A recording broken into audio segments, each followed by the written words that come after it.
Deer students, how are you? হেরিডাস্ট power চ্যানেলের পক্ষ থেকে আপনাদের সবাইকে স্বাগতম। আমরা পূর্বে প্রেজেন্ট ইনডিপেন্ডেন্ট টেন্সের যে 4টি রুলস আছে সেই 4টি রুলস নিয়ে আমরা আলোচনা করেছি। আজ আমরা আলোচনা করব পাস্ট ইনডিফিনিট টেন্স নিয়ে। তো পাস্ট ইনডিফিনিট টেন্স মানে তো আপনারা জানেন যে অতীতের কোনো বিষয় নিয়ে আলোচনা করা। তো আমরা বইয়ের ভাষায় এত কঠিনভাবে যাব না, আমরা সংক্ষেপে জানবো যে আমরা প্রথমত যে একটা সেন্টেন্স যে লেখা থাকে আমরা তাতে সেই সেন্টেন্সটা দেখলেই বুঝতে পারি যে এই সেন্টেন্সটা কোন টেন্সে আছে। আমরা আগে এইটা জানবো, এটা যদি আমরা আইডেন্টিফাই করতে পারি তাহলে আমরা সহজেই আমাদের ইংলিশে আমাদের স্কিল ডেভেলপমেন্ট করতে পারবো, এতে কোনো সন্দেহ নেই। তো আপনি একটা বিষয় দেখেন, এখানে আমি দেখেছি যে কিছু কিছু সেন্টেন্স আছে যে সাবজেক্টের পরে ওয়াজ অথবা ওয়ার থাকে, তারপরে অবজেক্ট থাকে। তাহলে ওই সেন্টেন্সগুলো কোন ধরনের সেন্টেন্স? তাহলে আপনারা নিঃসন্দেহে যদি কোনো সেন্টেন্সের মধ্যে ওয়াজ অথবা সাবজেক্টের পরে ওয়াজ অথবা ওয়ার থাকে তাহলে নিঃসন্দেহে আপনারা সেটাকে বলবেন যে পাস্ট ইনডিফিনিট টেন্স। তো দেখেন বন্ধুরা, আমি এখানে সেইভাবেই বিষয়টা ফোকাস করেছি। দেখেন আমি লিখেছি যদি কোনো সেন্টেন্সের মধ্যে ওয়াজ অথবা ওয়ার থাকে তাহলে সেই সেন্টেন্সটা হবে পাস্ট ইনডিফিনিট টেন্স।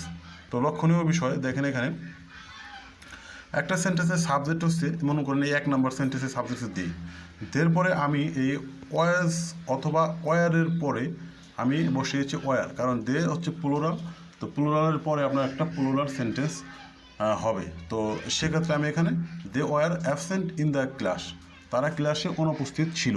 তো এখানে দেখেন, এখানে আমার ওয়ার সাবজেক্ট হচ্ছে আপনার আমার দের পরে আমার আছে কি ওয়ার। তো এখানে আমি নিঃসন্দেহে বলতে পারি এই সেন্টেন্সটা হচ্ছে আপনার পাস্ট ইনডিফিনিট টেন্স। সেকেন্ড সেন্টেন্সটা আপনারা লক্ষ্য করেন, এখানে সাবজেক্ট হচ্ছে হি এবং হি থার্ড পারসন সিঙ্গুলার বিধায় এখানে হির সাথে ওয়াজ হয়েছে। তো এখানে দেখেন he was curious to know the matter, সে বিষয়টা জানতে কৌতূহলী ছিল। তো এখানে দেখেন সাবজেক্টের পরে আমার ওয়াজ আছে। তো আমি আমার রুলসের আমার উপরে যে আমার নিয়মটা আছে সেই নিয়ম অনুযায়ী যদি আমি ব্যাখ্যা করে যে যদি কোনো সেন্টেন্সের মধ্যে ওয়াজ অথবা ওয়ার থাকে তাহলে আমি কিন্তু এখানে পেয়েছি। তো কোনো সেন্টেন্সের ভিতরে ওয়াজ অথবা ওয়ার দুইটির মধ্যে একটা থাকবে। তো দেখেন আমার এখানে ওয়াজ আছে, আর কোনো কিছু নেই, অবজেক্ট বা আর কোনো কিছু নেই, এক্সটেনশন বা যাই বলেন না কেন কোনো কিছু নেই, তাহলে আমি নিঃসন্দেহে বলতে পারি এই সেন্টেন্সটা হচ্ছে আপনার পাস্ট ইনডিফিনিট টেন্স।